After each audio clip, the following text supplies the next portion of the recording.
Grêmio não contrata, ou não consegue contratar, não consegue cumprir com as promessas, como foi o presidente Romildo que disse que era 4 a 5 jogadores a nível mundial. Veio só o Rafinha até agora a nível mundial, né?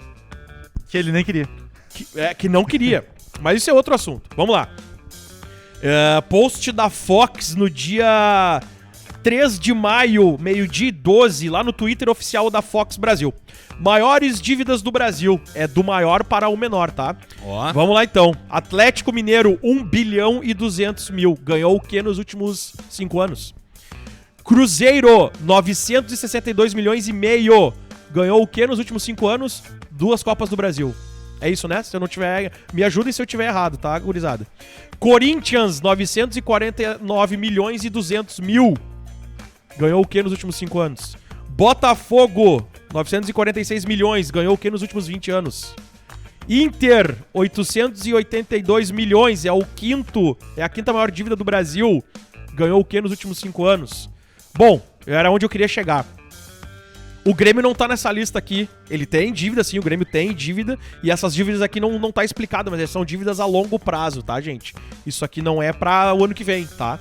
É a longo prazo. O Grêmio não tá nessa lista aqui muito por conta da austeridade financeira que o presidente Romildo adota desde 2015, quando ele assumiu o Grêmio. Mas eu também fico de cara porque o Grêmio não contrata um jogador...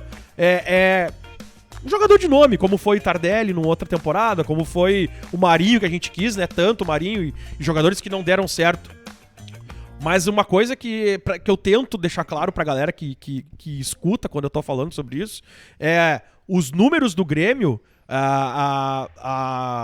quando eu digo números do Grêmio, é números financeiros, estão no site oficial do clube, grêmio.net. Tá lá pra todo mundo ver. É muito difícil de tu entender aquele tipo de número lá, dessas questões financeiras do clube, tá, galera? Seria legal, se quem tiver interesse de pegar e estudar, era ter uma pessoa formada em contabilidade pra te explicar isso aí. Eu tenho um amigo chamado Renan Morô, inclusive eu já falei pro César pra marcar com o Renan pra fazer um programa pra falar sobre isso, sobre essas questões financeiras do clube. O Grêmio há 3 ou 4 anos já vem tendo superávit, mas ter superávit não quer dizer que tu pode pegar 40 milhões de reais do teu superávit e contratar um jogador de 40 milhões. Até porque no 5º dia útil do outro mês, tu tem salário pra pagar, e não só salário de jogador, né?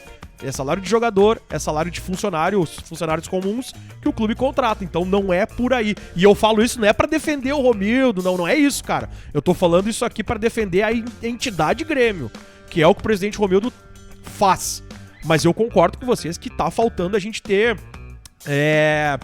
Não sei se a palavra certa acho que inteligência, eu tô querendo até chamar o presidente Romildo de burro, e burro o presidente Romildo não é.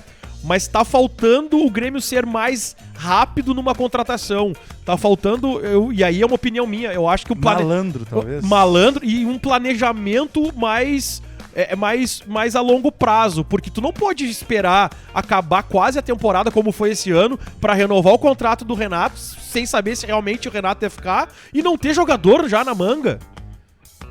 O jogador pra 2022 tem que estar sendo pensado agora, início de temporada. Tem que olhar no mercado os jogadores pra 2022. Como é que foi a temporada 2020 desse jogador? Como é que tá o início da temporada 2021? Dá uma sondada. No meio do ano, olha ele de novo. Vamos ver como é que tá os números dele. Pra chegar lá por novembro, já tá sendo negociado tal jogador. Me parece que falta isso do Grêmio. Me parece. Eu não tenho informação de bastidor pra dizer pra você se o Grêmio faz isso ou não faz.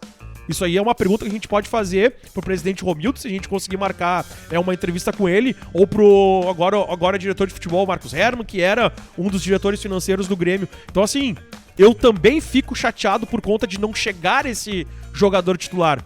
Mas a gente também tem que saber um pouquinho dos porquês, e um dos porquês é isso. O superávit de 2020, que foi 38 milhões de reais, se eu não me engano, ele basicamente existiu porque os jogadores negociaram com o Grêmio valores a serem pagos em 2021, que dá na casa de 30, 31 milhões.